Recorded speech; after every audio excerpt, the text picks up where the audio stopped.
Final thing, preview for tomorrow. I'm gonna go very briefly on this because this is what a lot of tomorrow will be about. But tomorrow what we're gonna do is what we call the 5-point escalation structure. And this is the old school model of game that I taught a lot when we did structured game, and it goes like this.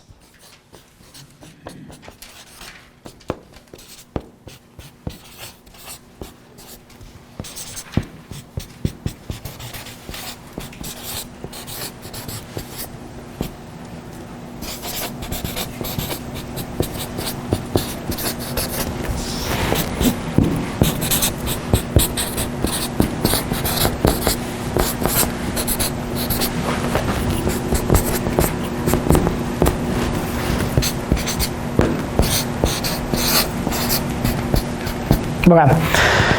So this is a general idea. Open, you have to start off getting her attention. And actually, the start of tomorrow, I'm going to do an hour-long like sort of manifesto on opening and hooking. So we're going to do a lot of stuff with these two. Open, you have to get her attention. Hook, you have to get her to decide that she'd rather you stay than that you leave. And even beyond that, ideally, if you're a bit better, that she's willing to do work to keep you there. She's willing to invest to keep you there. So that's what the hook is. Once she's willing to invest, now you can start to connect. Before she's willing to invest, a lot of guys go in and they just start trying to connect right away.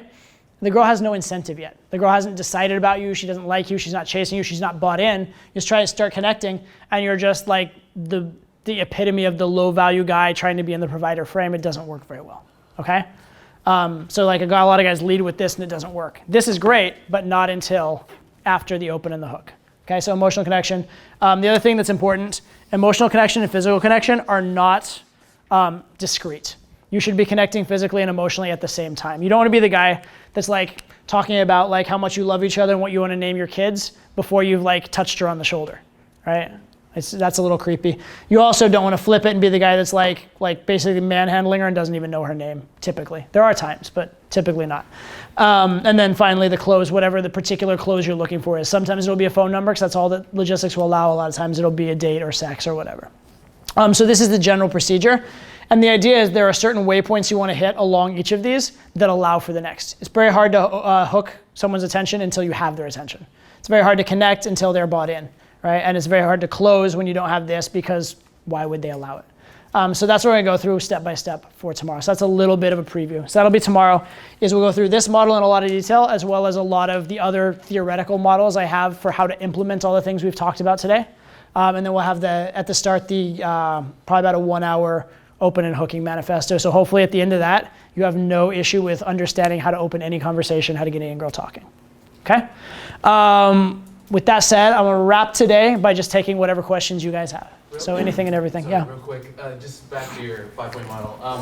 You said being physical too much, you don't want to be the guy that physically manhandles her but doesn't even know her name. What did you say right before that about being emotional before being physical? I said you want to have a balance. So you don't want to be the guy that like you're naming your kids together before you've like touched her at all also. Yeah. Right? You don't want to be that guy either. So yeah. In fact, if anything, you're better off being more of that first and less of that, and then flipping it. But in general, they need to go together. They need to be calibrated to each other. Yeah. Cool. Back to the buyer-seller dynamic. Mm-hmm. So you said you gotta, willing to walk away is kind of a good thing. Mm-hmm. What about like, for example, me? Like I'm kind of too willing to walk away too quickly. Okay. I feel I can't really like. So basically, I don't go any that deep. Why do you walk away? Why do you want to walk away? Because sometimes like I'll find something I don't like to live right away, and then I'll just move on to like it's not worth my time, and I'll jump over. But I do that all the time, so it usually never goes anywhere. Do you genuinely not like them, or are you using that as like an excuse? Probably as an excuse. I just never thought about it, but I realized that like for me, I'll do that to a lot of people. Yeah, I'll tell you something. When I was a virgin, I was really picky. Not really, like I not actually really picky, but in my mind, I could find a flaw with anyone. Right? And the reason was because I didn't want to make a move, I didn't want to step up, I didn't want to try things. And so it was a lot easier for me to like, oh no, her neck's too long. Or some weird shit, you know what I mean? Or oh no, she has like her pinky toe is like weird, right?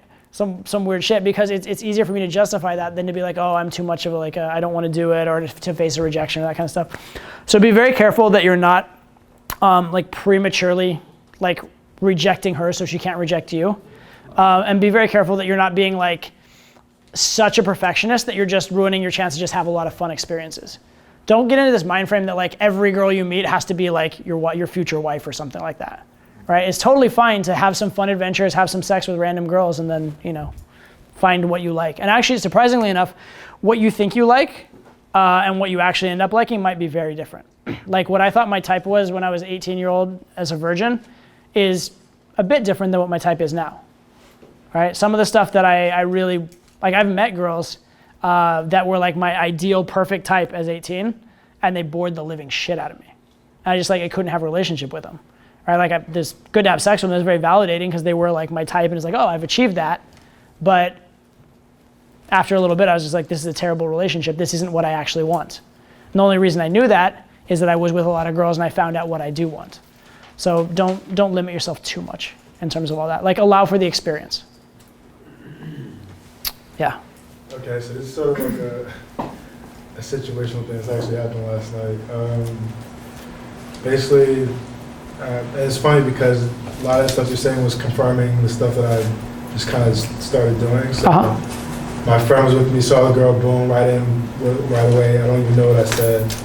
Pulled her within like 5 minutes. It was like after 2 a.m. Okay. Bring her back to my neighbor. He's an artist and he has weed, so it's like win-win. Uh-huh. And then right when there was no like, okay, like let's go, I was kind of just like tired, and I was like, I got up and I just grabbed her and like let's go. She's like, oh, I guess we're going. And I was like, yeah.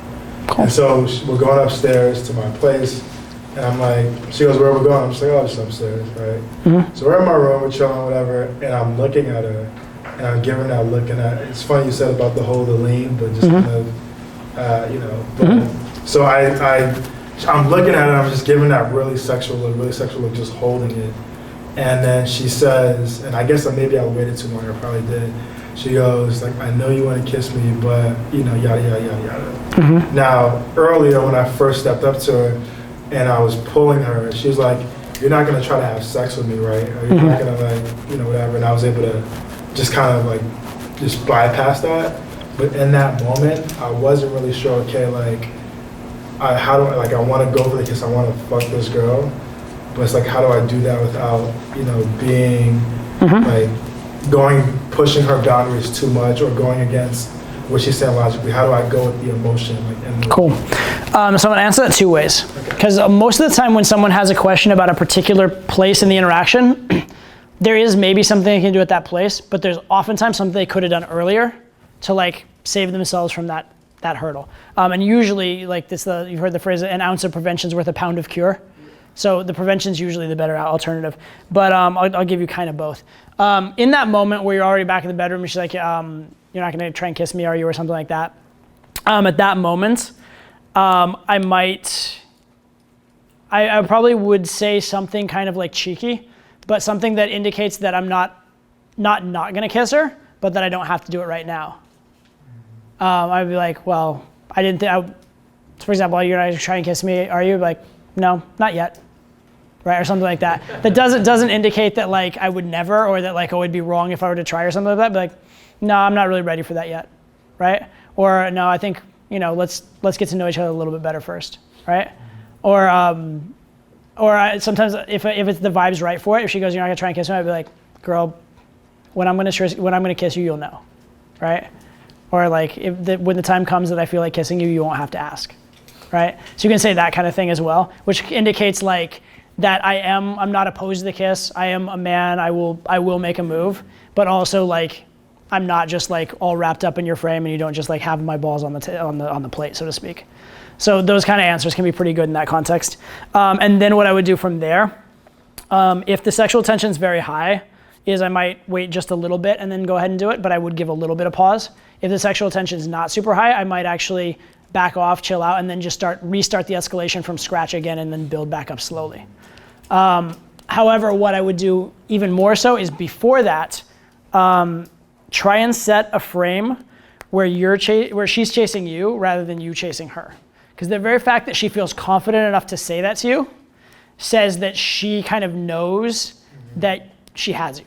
Right? It doesn't mean she won't sleep with you. It doesn't mean she doesn't find you attractive. It doesn't mean she isn't turned on by you and doesn't like you. All that's true. But she also kind of knows she can have it. And so from that frame, even if she would enjoy it, from the whole like Madonna whore thing, having sex with you would be kind of a loss, because it's not like a victory of value, it's kind of a loss of value. Like it's a giving in rather than a winning over. So the more that you can set the frame where she's chasing you as opposed to the other way around earlier on, the less of that kind of bullshit you'll get. Does that make sense? Little subtle pushaways. So for example, she said to you, we're not gonna kiss, right? If, for example, 20 minutes earlier, when there was an intimate moment, you'd look at her and be like, we're not gonna kiss tonight. Or I wouldn't even go there, I'd be like, we're just a couple minutes, thanks. I might be like, I really like you, I'm having a good time, but just like don't get any ideas. I don't want you to necessarily think we're gonna like have the sex tonight or anything like that. I just wanna enjoy getting to know each other.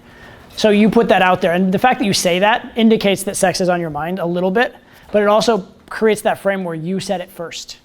And so because you said it first, she can't use that as her frame.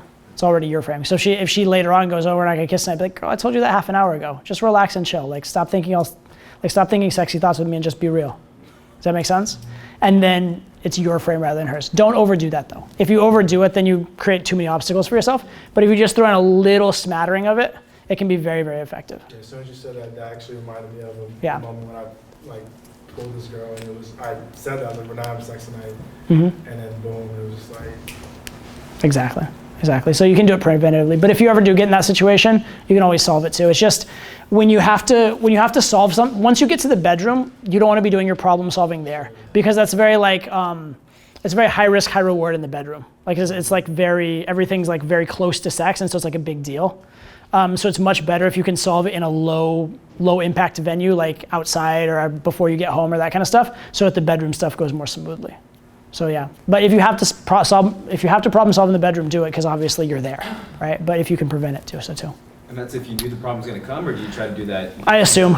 I usually assume certain problems are gonna come. I assume that there are certain, like, I'm not that kind of girl, we should go on a date, I just met you. I assume those are like likely things to come up.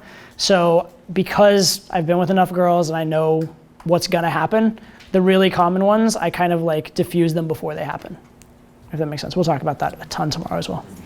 Yeah, okay, cool. With that said, we're at like 10:40 or something like that, so we've gone a little long. I'll let you guys get home and get some sleep. I know a lot of you probably have work and stuff tomorrow. Tomorrow we'll meet up and we'll do the opening and hooking stuff, and then we'll do a lot of the more sort of complicated, complex, more advanced models. So I hope you enjoyed it. Hope you learned a lot. Thank you. We'll see you guys tomorrow. Thanks, guys.